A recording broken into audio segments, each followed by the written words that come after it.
자, 페이지 8페이지입니다. 8페이지. 자, 아까 앞에서 명사와 그리고 동사 그리고 대명사까지 3개를 했죠. 자, 그러면 이번 시간에 나머지 5개의 품사를 보도록 할 텐데, 일단은 형용사부터 보기 전에 형용사하고 부사를 잠깐 설명할게요. 우리가 그 형용사라는 거, 이거 영어로 쓰면 뭘까요? 자, 이거는 adjective 이렇게 됩니다.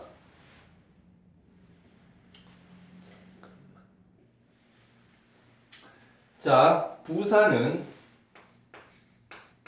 형용사가 adjective면 이거는 부사는 adverb입니다.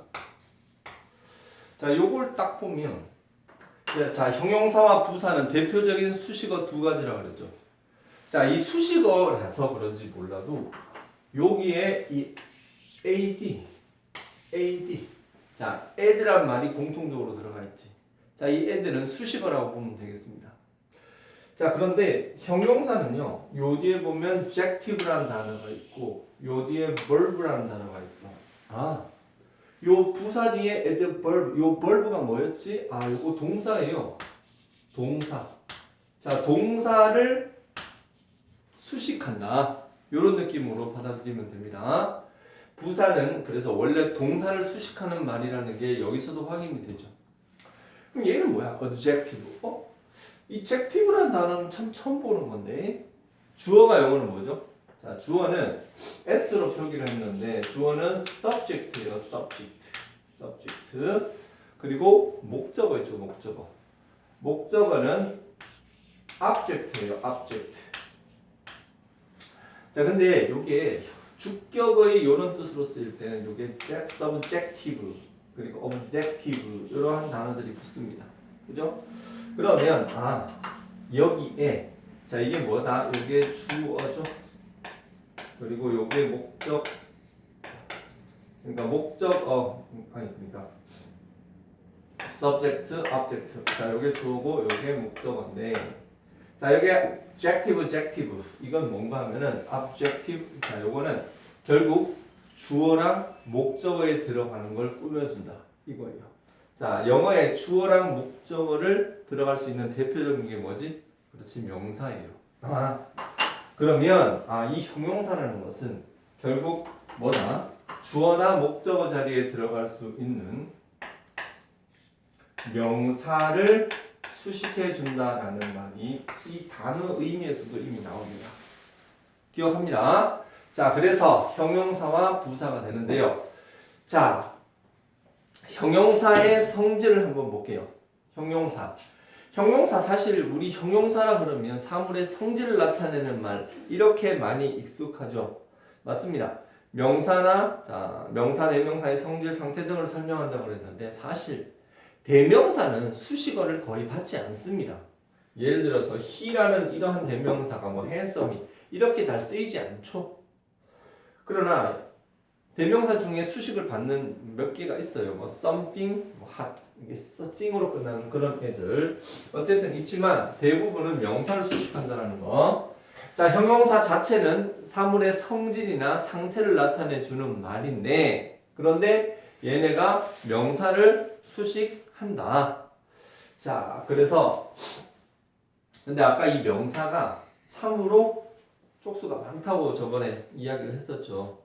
자, 기억하세요. 이 형용사는 그래서 어떤 역할을 한다? 형용사의 가장 큰 역할, 첫째는 명사를 수식한다라는 거. 이거 빼면 형용사는 시체예요. 명사를 반드시 수식합니다. 그리고 보어 역할을 한다. 이렇게도 얘기를 합니다. 이런 역할도 하죠. 형용사는 명사 수식과 보호 역할을 한다. 이렇게도 되어 있는데, 사실 이런 거예요. 예를 들어서 old boy라는 이러한 old boy 좀 그런가? old man, 자, 늙은 남자 이렇게 썼죠. 그러면 여기에 있는 이 old라는 형용사가 man이라는 명사를 꾸며주는 거 맞지? 그치? 이거는 늙은 남자 이렇게 쓰고요. 근데 얘를 조금 바꿨으면 이렇게 쓸 수 있거든요. 원래 이렇게 쓰면 안 돼요. 관사 붙여야 되지만 man is old. 자, 남자가 늙었다. 남자가 늙었다. 어법상으로 안 맞습니다. 관사 써줘야 되는데 남자가 늙었다. 형용사의 기능을 설명하기 위한 거예요. 자, 봐봐요. 자, 여기에 지금 비동사가 들어갔지. 이 형용사가 있기 때문에 자, 늙은 남자는 늙었다나 의미는 같아요. 그래서 이건 어떻게 보면은 늙은 남자는 긴 문장을 쓰기 위해서 이 남자가 늙었다라는 말을 이렇게 적은 거예요. 즉 수식어로 이렇게 처리를 했다면 이 형용사 이 수식어를 뭐뭐 했다로 이렇게 서술어로 펼치기 위해서는 비동사와 함께 써서 그럴 때 쓰이는 형용사를 보호 역할을 합니다. 즉 결국은 얘나 이 명사 주변에서 맴돈다라는 것은 똑같습니다. 형용사나 명사를 수식하는 거나 보호 역할을 하는 것은 크게 다르지 않다라는 거. 물론 어법상으로는 정확하게 구분을 해야 되겠지만 결국은 명사 옆에 달라붙어 있다는 거는 똑같다라는 거. 결국 형용사는 명사 말고는 없다. 이렇게 생각을 하면 돼요.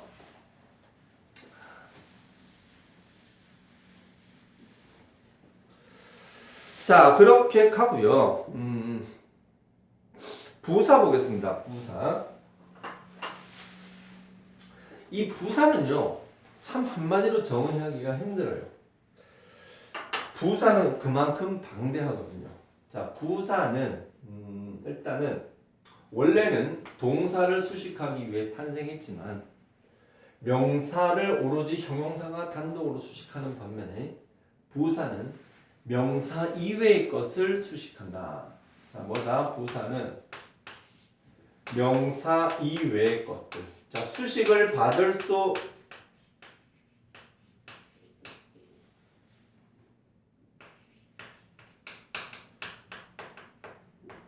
명사 이외의 것. 자, 이 명사 이외의 것. 수식이 필요한 명사 이외의 것이 뭐가 있을까요? 자, 제일 먼저 동사가 가장 중요한 부사의 타겟이고, 그리고 형용사도 부사의 수식을 받을 수가 있습니다. 수식이 필요하거든요. 예를 들어서 very pretty 이렇게 얘기하면 very는 부사고 pretty는 형용사죠.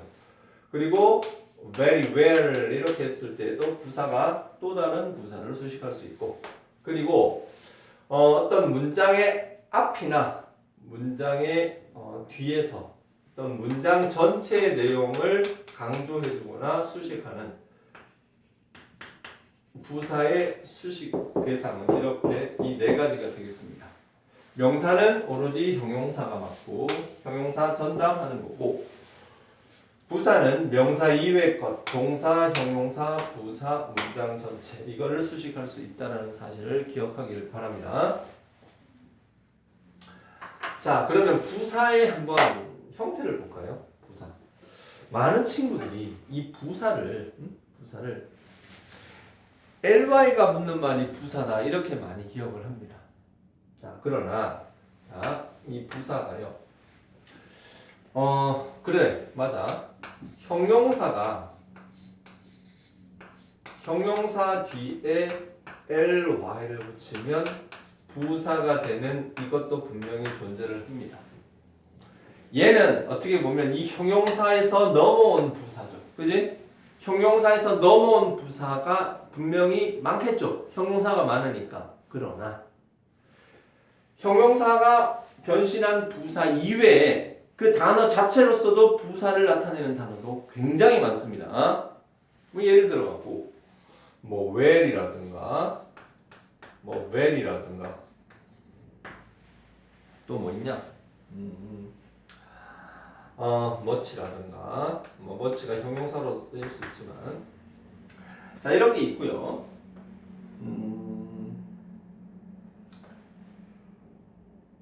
시간을 나타내는 말 있죠. 시간을 나타내는 말. 예를 들어서 yesterday라는 단어 한번 볼게요. yesterday. 자, 이 yesterday는 알고 보면 명사예요. 어떻게 보면. 그치? 어제잖아. 어제 이 day 자체는 명사지만 시간을 나타내는 단어 중에 이 명사였던 것이 그냥 문장에 떡 붙여놓으면 시간을 나타내는 부사의 역할이 되어버려서 부사의 기능을 그냥 해버리는 이렇게 변신한 게 꽤 있습니다. 뭐 예를 들어서 뭐 tomorrow라든가 뭐 today라든가 뭐 이렇게 명사 자체였던 것이 부사로 넘어오는, 그래서 시간을 나타내는 말이 된다는 거. 자, 이런 식으로 부사는 그래서 부사가 나타내는 것들. 자, 우리 투부정사의 부사적 용법 할 때 투부정사의 명사적 용법은 뭐뭐 하는 것 딱 떨어졌지, 그지? 그리고 형용사적 용법도 뭐뭐 할 이렇게 해석이 딱 떨어졌죠. 그러나 부사적 용법은 용법이 6개인가 7개인가 있었어. 자, 부사란 말이 들어가면 굉장히 복잡해집니다. 분사구문?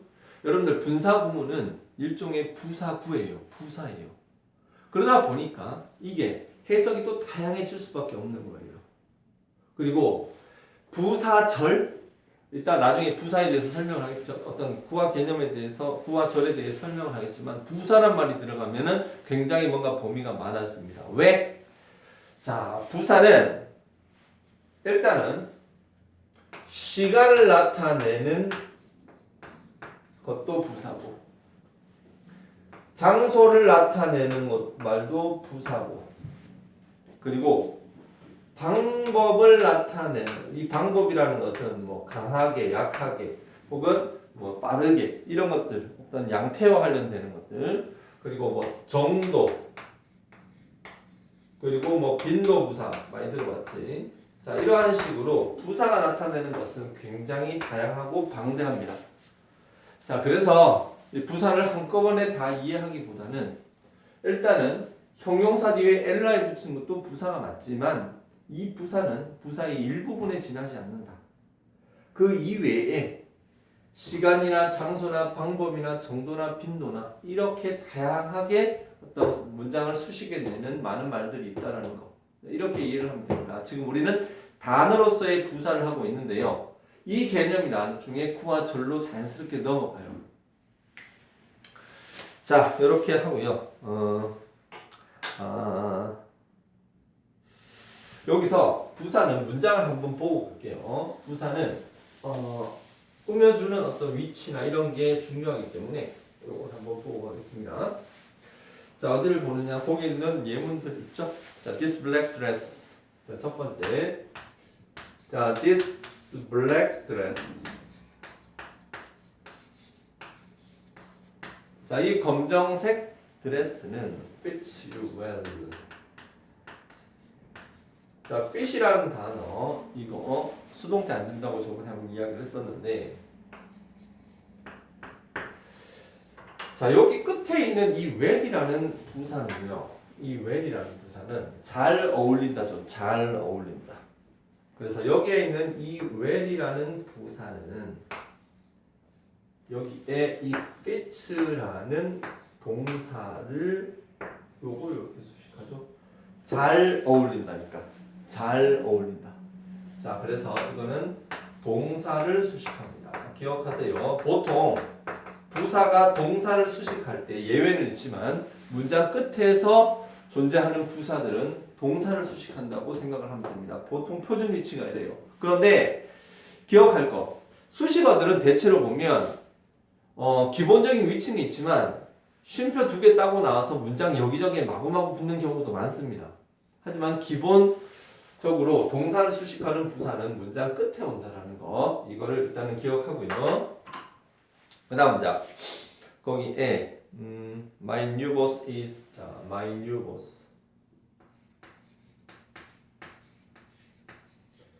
여기에 보스는 우리 흔히 그 암흑가 보스 막 그러잖아. 그 보스가 뭐 꼭 그 조폭 대장 뭐 이런 뜻이 아니라 사장을 의미합니다. My boss is very strict.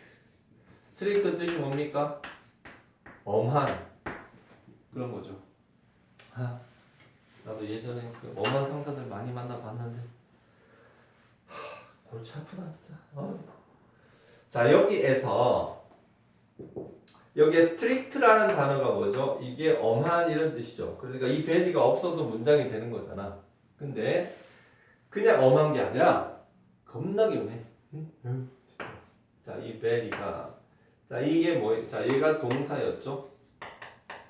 자, 하나의 부사가 동사를 수식할 때는 뒤로 주로 간다. 그러나 형용사를 단어 수준에서 수식할 때는 여기서 이렇게 요 앞에서 요거는 부사가 앞에서 수식을 한다는 거죠. 자, 그래서 부사가 형용사를 수식하는 보이냐? 형용사 수식하는 케이스였어요. 그리고 he runs very fast. 자, 여기에 요 fast가 품사가 뭐죠? 요 fast. 자, 일단 이 fast는요. 여기에 있는 빠르게지, 빠르게. 문장 끝에 여기에 있는 run이 뭡니까? 이거 동사는 동사인데 이 동사가 무슨 동사? 일반 동사예요. 자, 꼭 그런 건 아니지만 이렇게 생각을 하세요. 비동사가 오면 그 뒤에는 형용사가 옵니다. 일반 동사가 오잖아요. 그러면 그 뒤에 부사가 올 가능성이 높아요. 그렇게 생각을 하세요. 자, 이 fast는 그래서 이 동사를 수식하는 일종의 뭐다? 부사였어. 그런데 이 부사가 그냥 빠른 게 아니고 겁나게 빨라. 그래서 이 very가 또다시 이 fast를 수식합니다. 즉, 한 문장에 부사가 두 개 왔죠. 문장 끝에 오는 부사는 뒤에서 동사를 수식하는 그러한 동사 수식의 부사라면 여기 fast라는 부사 앞에 오는 이 very는 또 다른 이 fast라는 부사를 수식해주는 일종의 부사 수식의 부사죠. 자, 이렇게 종류가 다양하다는 거. 그리고 마지막으로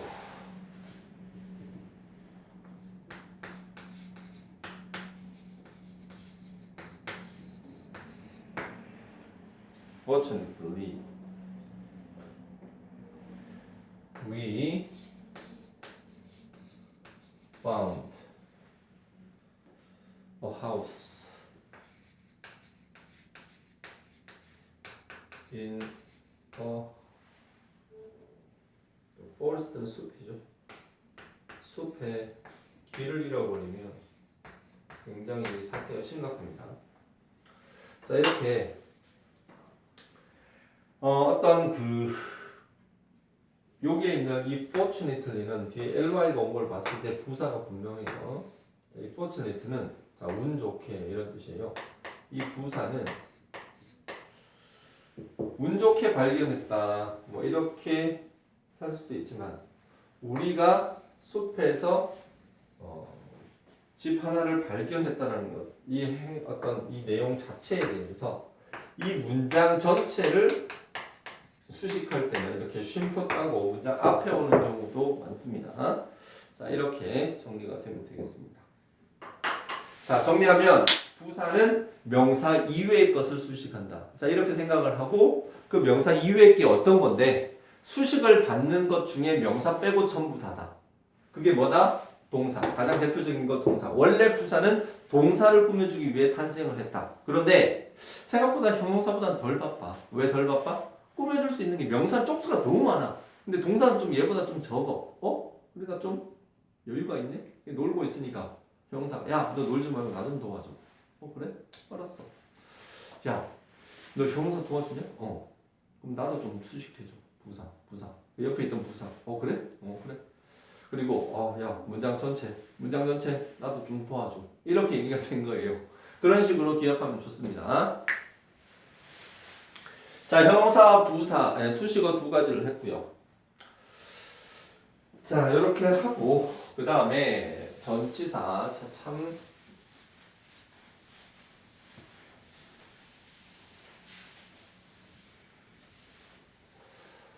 자, 영어 단어 중에 전치사는 그렇게 많지 않습니다. 전치사 아마 얘기를 하면 여러분들도 쌤이 참 마르고 닳도록 얘기를 했으니까 이 전치사가 상당히 중요합니다. 전치사 몇 개 안 되는 것 같지만 전치사를 이해하면 영어의 어떤 수식어 체계를 잘 이해하고 있다고 볼 수 있습니다. 자,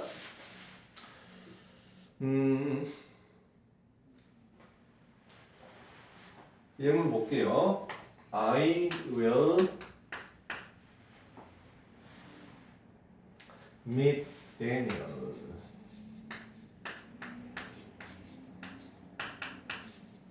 쌤 아는 선생님 중에 데니엘이라는 선생님이 계시는데 나한테 잘해줬는데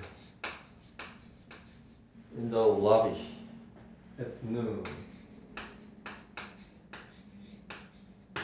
자, 이 문장을 보겠습니다. I'll meet Daniel in the lobby at noon. 자, 여기에서요. 이 문장에서 전치사가 뭐가 있죠? 전치사는 여기에 in이 전치사입니다. 그리고 전치사 뒤에는 반드시 명사가 온다고 했었죠? 자, 전치사는 이렇게 반드시 명사와 함께 세트로 온다. 그쵸? 전치사는 전치사 혼자서 쓰는 경우는 영어에 한두 번 있긴 하지만 반드시 명사와 함께 온다. 두 번째 있는 이 at도 전치사죠. 눈도 명사고. 자, 이렇게 자, 전치사 플러스 명사. 전치사는 혼자서 이해하기보다는 반드시 명사와 묶어서 이해를 하기 바랍니다. 그래서 여기에 있는 이 전치사 플러스 명사는 요렇게 이게 뭐다? 일종의 수식어인데 자, 로비에 있지. 로비라는 건 공간적인 장소 개념의 수식어죠. 자, 이 전치사 플러스 명사가 로비에서 만난다 할 때 이 만나다를 이렇게 수식하고 있습니다. 그죠? 그리고 at noon 이거 뭐예요? 정오에. 이거는 수식어인데 뭐죠? 이거는 지금 시간을 나타내주는 수식어죠. 그래서 at noon 이것이 이렇게 얘도 미술 꾸며주는 것이죠. 아, 전치사 플러스 명사가 문장 뒤쪽에 쓰이면 동사를 수식한다. 아까 이야기했죠. 부사가 문장 뒤쪽에 있을 때는 동사를 수식하는 구조와 동일하다. 자, 이렇게 기억을 하면 되는데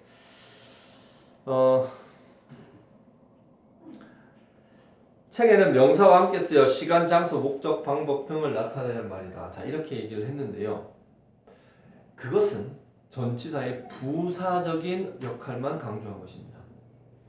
자, 저번에 쌤이 참 많이 이야기를 하지만 a baby in the room. 자, 이거 해석하라 그러면 어떻게 해석합니까? a baby in the room 어떻게 해석해요? 자, 얘하고 a baby is in the room. 많은 친구들이 이런 것들은 해석을 잘해요. 부사적처럼 있는 전치사 플러스 명사는 in the morning 이렇게 단순하게. 그러나 요런 건 해석을 잘 못해요. 왜? 뒤에서 수식하는 개념을 아직 잘 모르기 때문에 그렇습니다. 자, a baby in the room 이걸 해석하려고 하면 많은 친구들이 아기가 방에 있다 이렇게 해석을 하는데요. 자, 쌤이 정말 강조합니다. 자, 영어와 우리말의 가장 큰 차이점 중에 하나가 수식어 체계가 우리말과 다르다고 했어요. 자, 이 전치사 플러스 명사 세트 이거를 전치사 구라고 얘기할 때도 있고 전명 구라고 얘기하는 선생님들도 계십니다. 자, 이 in the room은요. 앞에 있는 a baby를 이 세트로 뒤에서 수식하는 거야. 그래서 이거 해석하면 뭡니까? a baby in the room은요. 방에 있는 아기 이렇게 해석이 되어져요. 방에 있는 아기. 있다라는 게 여기 없죠. 있다라는 개념이 우리가 봤을 때 눈에 보이지 않지. 그러나 이 전치사의 개념이 공간적인 개념이 있기 때문에 이것은 그냥 뭉쳐서 방에 있는 아기 그냥 이런 식으로 우리가 받아들이면 됩니다. 이 아래 a baby is in the room 여기도 똑같이 in the room이 있습니다. 여기에 있는 in the room 위에 거랑 똑같은 in the room 하고 있는데 중요한 거는 여기에서 이 is라는 비동사가 있다라는 것이죠. 이러면 얘하고 완전히 달라져요. 왜? 여기에 있는 in the room은요 이 baby를 수식하는 게 아닙니다. 여기서는 놀랍게도 이 in the room은 이 앞에 있는 비동사를 수식합니다. 그러면 이건 뭐예요? 이거는 방에 있는 아기가 아니라 아기가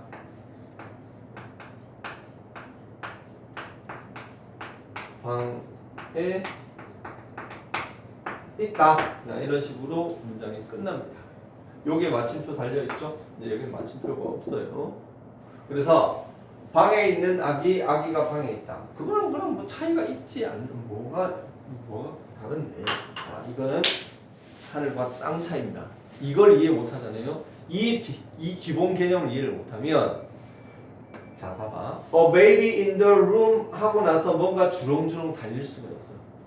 아니면 이 a baby in the room이 문장 가운데 쑥 목적어나 보호 위치에 쑥 들어가 있어. 그러면 이걸 하나의 덩어리로 해석하지 못하는 친구들은 그 문장 해석 못합니다.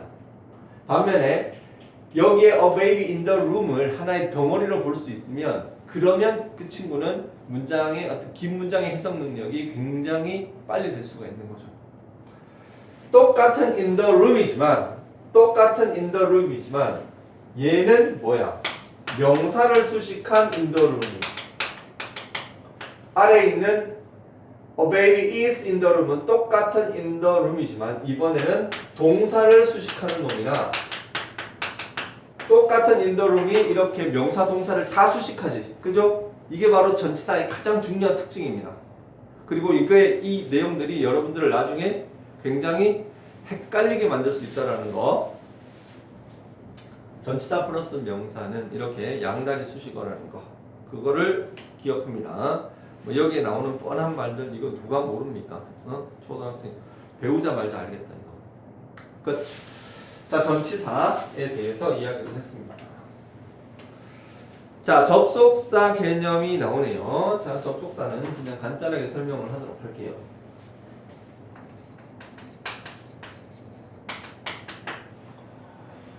자, 여기 책에는 단어와 단어, 구하고 절과 절을 이어주는 말이다 이렇게 얘기를 했는데요. 선생님은 이 말을 별로 좋아하지 않습니다. 왜? 이건 마치 모든 접속사가 다 단어면 단어, 구하고 절과 절을 이어준다라는 느낌을 주는 표현이기 때문에 그닥 좋아하지 않아요. 자, 기억하세요. 원래 접속사는요 문장, 그러니까 하나의 주어 동사가 다 갖추어준 일종의 절의 개념. 문장에 마침표가 찍히면 그러면 그건 문장이 되어버려. 그러나 어떤 주어 동사의 개념이 있지만 마침표가 찍혀지지 않고 또 다른 접속사와 함께 들어가는 순간 그걸 절이라고 합니다. 이 문장이 또 다른 문장을 만나면 이거는 문장이라기보다는 일종의 절이 되어버리죠. 자, 이거를 연결해 주는 게 바로 뭐다? 접속사다. 접속사는 원래는 이렇게 하나의 절과 절을 띄워주는 게 접속사의 기능이다. 그런데 접속사 중에 우리가 가장 많이 보고 가장 잘 아는 and와 or와 but이라는 이 세 개의 접속사는 이 절과 절을 연결하는 접속사의 기본 기능을 뛰어넘었어. 자, 이 세 개의 접속사를 그래서 쌤은 나름 고성능 접속사라고 그래요. 자, 고성능 접속사라 그래서 개나 소나 다 연결할 수 있는 건 아닙니다. 이 and, or, but은 등위 접속사 개념에서 나온 거죠. 등위 접속사. 자, 등위 접속사란 무엇입니까? 앞에 나오는 말과 뒤에 나오는 말이 성격이 비슷하다, 대등하다는 뜻이죠. 그래서 이 and, or, but 앞 뒤에는 성격이 비슷한 것들이면 올 수가 있어요. 예를 들어서 여기에 단어가 왔어. 근데 이 단어라고 해도 까다로운 게 이게 명사면 뒤에도 명사가 와야지 형용사하고 명사 이렇게 언밸런스하게 오면 안 돼요. 오어도 마찬가지고. 그리고 여기에 좀 넘어가서 구의 개념으로 여기에 동명사가 왔는데 여기 투부정사 온다. 그것도 환영하지 않습니다. 동명사면 동명사, 투부정사면 투부정사, 전치사면 전치사 이런 식으로 대등한 것이 와야 해요. 이런 것은 이제 절과 절의 개념을 뛰어넘은 것이죠. 자, 단어와 단어 구하고 절과 절을 이어주는 접속사는 오로지 세 개. 그게 뭐다? and, or, but. 그리고 요것들이 확장된 상관 접속사뿐이라는 거. 그걸 알고 가세요. 감탄사? 보지마. 그렇게 해서 8페이지. 자, 그래서 지금까지 8개의 품사를 했는데 선생님이 요 내용을 한번 간단하게 마무리 정리를 하겠습니다. 8품사를 외우는 방법.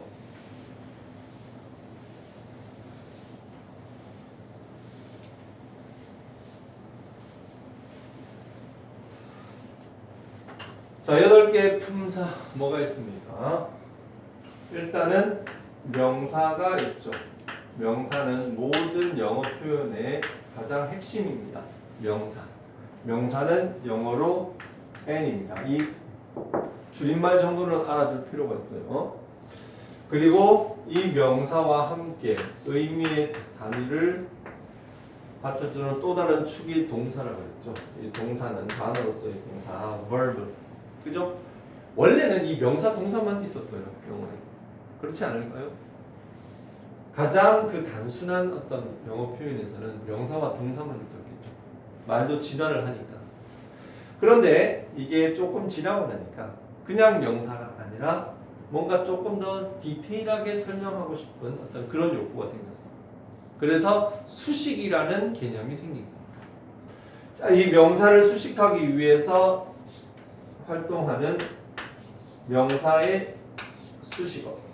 이 형용사. 자, 형용사는 아까 얘기했던 adjective라고 했죠. 흔히 adj로 많이 표현합니다. 이 add는 수식어라고 했죠. 수식어.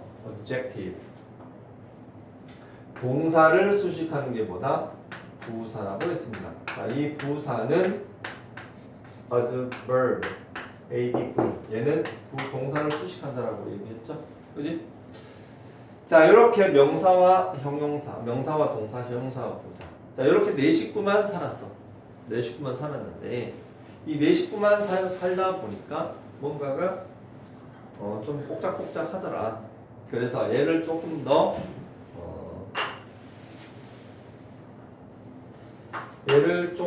뭐라 그럴까? 좀 더 편리하게 쓰기 위해서 생긴 어떤 기능적인 말들.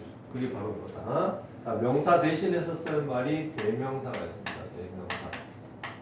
대명사는 이 명사의 개념이 앞에서 나오면 그거를 받아주는 그런 거죠. 자, 그리고 자, 원래 수식어가 형용사와 부사만 있었는데 여기에는 이 명사 개념을 수식어화 시키기 위해서 탄생한 것이 바로 전치사죠. 자, 이 전치사는 명사와 항상 함께 한다. 물론 이 명사 대명사도 가능해요. 명사할 수 있는 모든 것에. 자, 그래서 이 전치사하고 명사는 어떤 역할을 하는데 얘는 이 명사를 수식할 수도 있지만 이 동사도 수식할 수 있다 그랬죠. 그죠? 자, 이렇게 해놓으면 영어 하나의 문장이 만들어집니다. 여기까지 나오는데 하나의 문장을 만드는 데는 이걸로 충분해요. 근데 하나의 문장 이상으로 두 개의 문장을 연결할 때 쓰는 게 뭐다? 접속사라는 거죠. 접속사. 그리고 사람의 어떤 감탄사. 근데 사실 이거 있잖아요. 이 팔품사 이외에 여기에 들어가지 않는 거 꽤 있습니다. 뭐 예를 들어가지고 뭐가 있어요? 관사 안 들어가요. 관사. 그리고 찾아보면 좀 있습니다. 있는데 어쨌든 이런 식으로 뭐 쪼개놨으니까. 자, 그래서 이 8개의 품사를 외우는 방법 쌤하고 공부했던 친구들은 들었을 텐데, 자, 명동 명동이 어디예요? 서울 그 중심지 혼마치. 지금은 명동이라고 그러지만 옛날에 그 저기 혼마치라고 그랬죠. 그 일본 지금 여러분들 알고 있는 그 서울은요 사실 그 일본 놈들이 다 만들어 놓은 거라고 보면 됩니다. 뭐 이렇게 얘기하면 좀 심하지만 우리나라 그 경복궁 있죠. 그 경복궁을 이렇게 뺑 둘러싸는 그 사대문이 있었죠. 그 동대문, 서대문, 남대문, 북대문 아무튼 있었는데 요즘 다 흘렸지. 어쨌든 그 기본적인 그 도성 체계에다가 일본 놈들이 들어와가지고 저기 그 동대문하고 서대문을 가로지른 게 그게 운종과 종로였잖아. 어?